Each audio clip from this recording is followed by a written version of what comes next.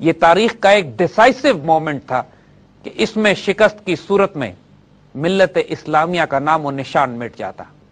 اللہ تعالیٰ کو بالآخر مسلمانوں کی حالت پر رحم آتا ہے اور ایک فیصلہ کن ڈیسائسو ڈیوائن انٹروینشن ہوتی ہے جو اس جنگ کا پاسا پلٹ دیتی ہے. ہلاکو کے پاس منگولیا سے اطلاع پہنچتی ہے کہ اس وقت کا خان مر چکا ہے اور نئے خان کے انتخاب کے لیے ہلاکو کا وہاں پہنچنا فوراً ضروری ہے. ساتھ ساتھ ہلاکو کو یہ بھی خبر ملتی ہے کہ اس کا بھائی جو منگول فوجیں لے کر روس، داغستان، چیچینیا اور وولگا ریجن کی طرف بڑھا تھا، وہ وہاں پر مسلمان فقراء اور درویشوں کی صحبت سے متاثر ہو کر مسلمان ہو چکا ہے. یہ دو وحشتناک خبریں ہلاکو کو اس وقت پہنچتی ہیں کہ جب عین الجالوت کی جنگ شروع ہونے میں تھوڑا ہی وقت رہ جاتا ہے. عین جنگ سے پہلے تقریباً 3.25 لاکھ کا لشکر لے کر ہلاکو واپس لوٹ جاتا ہے منگولیا کی طرف، اور اس کے بعد مسلمانوں اور منگولوں میں طاقت کا توازن تقریباً درست ہو جاتا ہے. مسلمان 20,000 فوج اب 3 لاکھ منگولوں کے مقابلے کے بجائے تقریباً 40,000 منگولوں کے مقابلے پر آتی ہے اور ایک شدید فیصلہ کن جنگ کی تیاری کر لی جاتی ہے. شام اور فلسطین کے علاقوں میں داخل ہونے کے بعد ہلاکو نے اپنا مرکز آج کے لبنان میں بنایا ہوا تھا. جب مسلمانوں کی مملوک فوج مصر سے نکل کر پیش قدمی کرتی ہے لبنان کی طرف، تو دوسری طرف سے منگول جنرل قطبوقہ نے بھی اپنی فوج کو لے کر پیش قدمی کی. مگر اس سے پہلے ایک لانگ رینج فائٹنگ پیٹرول منگولوں نے آگے روانہ کیا کہ جو سلطان بیبرس کی فوجوں سے عین الجالوت کے مقام کے قریب ٹکرایا. اس منگول فوج کے ایک ایک فرد کو مسلمان فوج نے کاٹ کے رکھ دیا. رکن الدین بیبرس بھی مسلمان فوج کے ہراول دستے کے ساتھ آگے بڑھ رہے تھے اور ان کا تصادم بھی منگول فوج کے ہراول سے ہوا. پیچھے سے آنے والی قطبوقہ کی فوج اپنے جنرل کی قیادت میں جب اس نے اپنے ہراول کی تباہی دیکھی تو وہ وحشت سے دیوانی ہو گئی اور قطبوقہ یہ سمجھ بیٹھا کہ شاید بیبرس جس ہراول دستے کی قیادت کر رہے ہیں یہی مکمل مسلمان فوج ہے. اس سے پہلے مسلمانوں نے جنگی حکمت عملی یہ ڈیولپ کی کہ ارادہ یہ تھا کہ پوری منگول فوج کو ایک نیرو وادی کے اندر ڈرا کر لیا جائے، جس وادی کے چاروں طرف پہاڑی مورچوں کے پیچھے اصل مسلمان فوج چھپ کے بیٹھے گی، اور جب بیبرس آگے بڑھ کر قطبوقہ کی فوج سے ٹکرائیں گے تو تاثر یہ دیں گے کہ مسلمان شکست کھا کر پیچھے ہٹ رہے ہیں، اور اس طرح دھوکے سے تمام منگول فوج کو اس وادی کے اندر لے آیا جائے گا جس کے چاروں طرف مین مسلمان فوج ایمبوش لگا کر بیٹھی ہوئی ہے. یہ وہ ٹیکنیک ہے کہ جو خود منگول استعمال کیا کرتے تھے. جب تصادم ہوتا کسی بڑی فوج سے تو یہ ظاہر کرتے کہ جیسے ان کو شکست ہو رہی ہے، پیچھے ہٹتے، اور فوج جب ان کے تعاقب میں آتی تو چاروں طرف سے چھپی ہوئی منگول فوج اس تعاقب کرنے والی فوج کو تباہ کر دیتی. مسلمانوں نے یہ جنگی حکمت عملی خود منگولوں سے سیکھی تھی اور اب یہ منگولوں کا وار خود انہی کے خلاف بہت خوبصورت انداز میں استعمال کیا گیا. قطبوقہ بیبرس کی اس چال کو نہیں سمجھ سکا اور جب مسلمان وڈرا کرتے ہوئے دشمن کو اپنی وادی میں گھسیٹ کر لے آئے اور چاروں طرف سے سلطان قطز بذات خود کمانڈ کرتے ہوئے فوجوں کے ساتھ قطبوقہ کی فوج پر ٹوٹ پڑے تو یہ منگولوں کے لیے قیامت کا منظر تھا. اس کے باوجود وہ اس شدت سے لڑے کہ مسلمانوں کے کئی فلینکس انہوں نے توڑ دیے، حتیٰ کہ کیفیت ایک موقع پر یہ آ گئی کہ سلطان قطز کو خود میدان جنگ میں کودنا پڑا. اپنی ہیلمٹ انہوں نے اتار کر زمین پر پھینک دی اور پوری فوج کو پکار کر کہا کہ جب میں میدان جنگ میں ہوں تو تم کس طرح اپنی صفوں کو توڑتے ہو. مسلمان بیبرس کی قیادت میں بہت جلدی ری آرگنائز ہو گئے اور اس قدر شدید مقابلہ ہوا کہ اب منگول اس کا مقابلہ نہیں کر سکتے تھے. چاروں طرف سے گھری ہوئی منگول فوج آخری آدمی تک کاٹ دی گئی. قطبوقہ گرفتار ہوا اور اس کی بھی گردن اڑا دی گئی. مسلمان فوج نے بھاگتے ہوئے منگولوں کو تعاقب کیا اور ایک منگول بھی بچ کے نہ جا سکا. جو ہی مسلمانوں کی اس فتح کی خبر پوری شام میں پہنچی ہے، مسلمانوں نے ہر اس قلعے میں بغاوت برپا کر دی جس کے حکمران منگول تھے اور چند ہی دنوں میں پورا شام منگول تسلط سے آزاد کرا لیا گیا. ایک بہت ہی دلچسپ بات جو یہاں نوٹ کرنے کی ہے وہ یہ کہ منگول قوم یا منگول فوج جن ترک قبیلوں سے مل کر بنی تھی یہ مملوک بھی اسی قوم کے فرد تھے، اور دونوں فوجیں جب ٹکرائی ہیں تو ان میں طاقت کا توازن، قوم، زبان اور جنگی حکمت عملی ایک جیسی تھی۔ عین الجالوت کی فتح امت مسلمہ کی عظیم ترین فتوحات میں شامل ہوتی ہے۔ اس کی سب سے بڑا ایڈوانٹیج جو اس جنگ کا یہ ہوا کہ جو اتنے کئی دہائیوں سے منگول مسلمان علاقوں پر قبضے اور یلغاریں کرتے چلے آئے تھے اور تباہی اور بربادی کا ایک بازار گرم کیا ہوا تھا، پہلی مرتبہ فیصلہ کن شکست منگولوں کو عین الجالوت کے مقام پر دی گئی۔ مسلمان یہ سمجھنے لگ گئے تھے کہ شاید منگولوں کو شکست ہی نہیں دی جا سکتی۔ عین الجالوت کی شکست کے بعد یہ بات واضح ہو گئی کہ اب اللہ نے مسلمانوں کی حالت پر رحم کر دیا ہے اور اب مسلمان کاؤنٹر اٹیک کریں گے۔ عین الجالوت کی جنگ تاریخ میں اس لحاظ سے بھی بہت اہم ہے کہ اس میں مسلمانوں نے پہلی دفعہ ہینڈ گرنیڈ استعمال کیے، یعنی اس زمانے میں ایکسپلوسیوز کا استعمال سب سے پہلے مسلمانوں نے کیا، اور اس کا استعمال منگول گھوڑوں کو بتکانے اور خوفزدہ کرنے کے لیے شدید آواز کے دھماکوں کے ذریعے تھا۔ یہ نئی ٹیکنالوجی مسلمانوں نے جدید ایجاد کی تھی کہ مختلف کیمیکل، سلفر اور کوئلے کو ملا کر ایکسپلوسیو گن پاؤڈر بنایا جائے، اور اس کا استعمال پہلی دفعہ عین الجالوت کی جنگ میں کیا گیا۔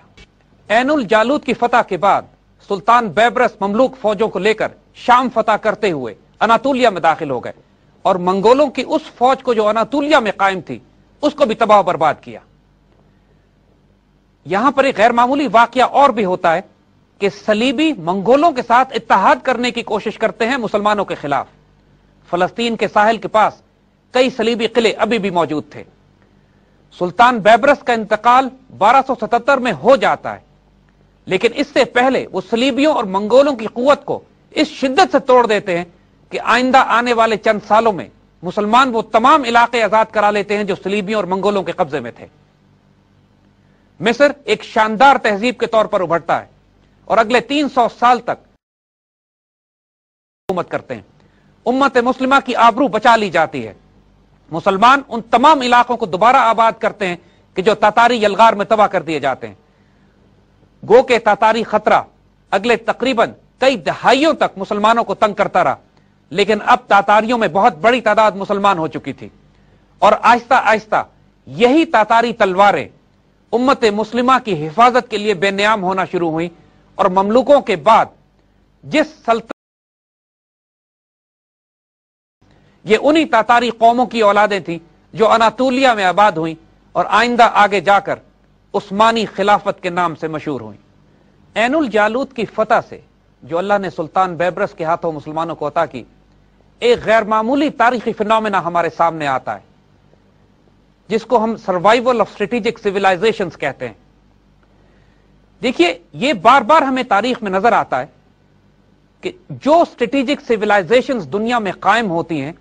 ان کے درمیان طاقت کا توازن تو تبدیل ہوتا رہتا ہے، لیکن قدرت کسی ایک سیولائزیشن کو یہ اجازت نہیں دیتی کہ وہ دوسری تہذیب کو مکمل طور پر اناہیلیٹ کرتے، کیونکہ اس سے کائنات میں طاقت کا توازن تبدیل ہو جاتا ہے اور کائنات کا عدل ڈسٹرب ہوتا ہے۔ مسلمان جب قتیبہ بن مسلم کی قیادت میں قرون اولا میں چین کو فتح کرنے نکلے تو کاشغر کی فتح کے بعد آگے نہ جا سکے، اور قدرت نے حالات ایسے پیدا کر دیے کہ چین کو بچا لیا گیا۔ اسی طرح جب مسلمان اسپین فتح کرتے ہوئے فرانس میں داخل ہوئے تو فرانس کی سرحدوں پر بھی مسلمانوں کو روک دیا گیا اور یورپ کو مسلمانوں کی یلغار سے بچا لیا گیا۔